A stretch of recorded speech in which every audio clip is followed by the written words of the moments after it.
રાજકોટ ધોરાજીના સંજયનગર સહિતના વિસ્તારોમાં ચોમાસું જામે તે પહેલા જ રબડીરાજનું સામ્રાજ્ય સ્થાનિક લોકો દ્વારા રસ્તો બ્લોક કરવામાં આવ્યો હતો।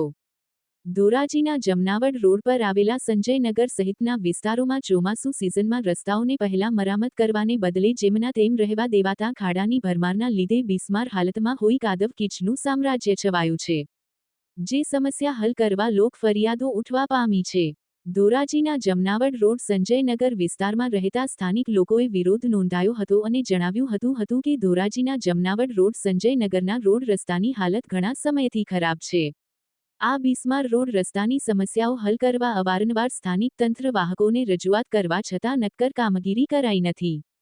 અમારે ચોમાસામાં સંજયનગરના રહેવાસીઓને ચાલવું પણ મુશ્કેલ પડે છે અને ગાડી પણ અમારા ઘર સુધી ચાલી નથી શકતી અને સ્કૂલના વાહન પણ ઘર સુધી પહોંચી શકતા નથી। હાલ ચોમાસાની સિઝનમાં સામાન્ય વરસાદ પડતા રસ્તાની હાલત એટલી ખરાબ થઈ ગઈ છે કે અમે અમારા ઘર સુધી ચાલીને પણ જઈ શકતા નથી, જાય તો પણ કાદવ કીચમાં લપસી જવાય છે। આ બિસ્માર બનેલા રોડ રસ્તાની સમસ્યા હલ કરવા રજૂઆતો કરવા છતાં તંત્ર વાહકો દ્વારા બિસ્માર રસ્તાની સમસ્યાઓ હલ કરવા નક્કર કાર્યવાહી નહીં કરાતા સ્થાનિક લોકોમાં રોષ વ્યાપી રહ્યો છે। આ મામલે ધારાસભ્ય મહેન્દ્રભાઈ પાડલિયા ધ્યાન આપે તેવી માગણી ઉઠવા પામી છે। આવા રસ્તા પર ચાલીને પસાર થવું એ કસોટી પાર કરવા સમાન છે।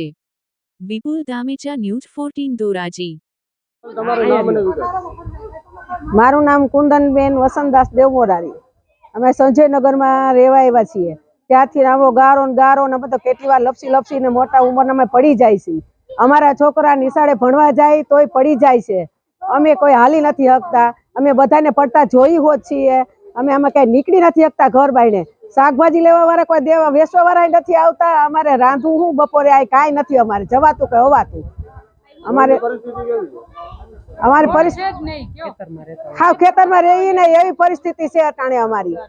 બધે ગારો અમે ક્યાંય નથી જઈ શકતા। હવે આ કાંઈક સારું અમને બધું કરજો, હલાય એવું કરજો, અમારા છોકરા ભણવા જાય કે એવું કરજો તોય ઘણું સારું। મારું નામ મનીષા ચૌહાણ, હું ધોરાજી સંજયનગરની રહેવાસી છું। અમે અત્યારે રોડ રસ્તાના આંદોલન ઉપર આવ્યા છીએ અને થાળી વેલણ વગાડી અને અમે વિરોધ ઉપર ઉતર્યા છીએ, કારણ કે અમારે અત્યારે સંજયનગરની કન્ડિશન એવી છે કે અમે પગેથી પણ નથી ચાલી શકતા, એટલું કીચડ છે। અને 2 દિવસ પહેલાં અમારે સંજયનગરમાં મૃત્યુ થઈ ગઈ, તો સૌ વાહની પણ અંદર આવવા માટે તૈયાર નહોતી। અને બીજું કે 108 પણ અત્યારે અમારા લેડીઝને અમારે અમુક જગ્યાએ એવા પ્રશ્નો છે કે જે ડિલિવરી ઉપર છે તો 108ને અમને ફોન કરીએ છીએ તો 108 એમ કહે છે કે અમે અંદર આવશું ને તો તમે વધારે પડતા હેરાન થશો।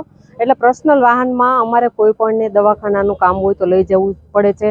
અને અમે અત્યારે આપણે સરકારને એટલી જ અપીલ કરીએ છીએ કે અમે ચાલી શકીએ ને એવું અમને અત્યારે રસ્તો કરી દે। સ્કૂલમાં બાળકોને મૂકવા નથી જઈ શકતા, શાકભાજીવાળા અંદર કોઈ આવતા નથી, બધા ના કહે છે। અમારે આમાં અત્યારે ચાલી શકીએ એવી કન્ડિશન નથી। અમારી માંગણી એ જ છે કે અત્યારે અહીંયા સાહેબશ્રી આવે અને તે જોવે કે અમારે સંજયનગરની કન્ડિશન શું છે અને તે પછી એ વાત અમે માન્ય રાખવા તૈયાર છીએ। મારું નામ પ્રભા દાફડા છે। હું ધોરાજીના સંજયનગર વિસ્તારમાં રહું છું। અમારી પરિસ્થિતિ અત્યારે ખૂબ જ ખરાબ છે।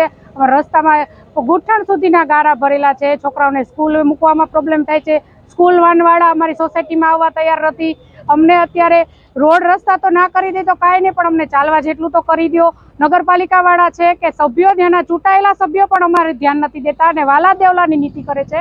ટ્રેક્ટર જે મંજૂર થયા છે તેને પોતાની શેરીમાં નાખવામાં આવ્યા છે અને અમે જે વિરોધ કર્યો કે અમારી શેરીમાં નાખો, છેલ્લેથી ચાલુ થાય છે। જે કામ કરવામાં આવે તે પોતાની શેરીમાંથી ચાલુ થાય છે। અમારી ખાલી એટલી જ સરકારને અપીલ છે કે અમને અત્યારે રોડ રસ્તા અમે માંગતા નથી, અમને ખાલી હાલવા જેવું કરી દો। અમારા છોકરા સ્કૂલે નથી જઈ શકતા, શાકભાજીવાળા પણ અંદર નથી આવતા। રસોઈ બનાવી તો શું બનાવી? સવારના 9 વાગ્યાના અમે અત્યારે કન્ટિન્યુઅસલી બધા અહીંયા છીએ। કોઈ જમ્યા નથી, કોઈ પાણી પીધું નથી। સરકારને અપીલ છે કે ધ્યાન દેવામાં આવે। નહીં ધ્યાન દેવામાં આવે તો અમે હજી વધુ આંદોલન કરવા સક્ષમ છીએ।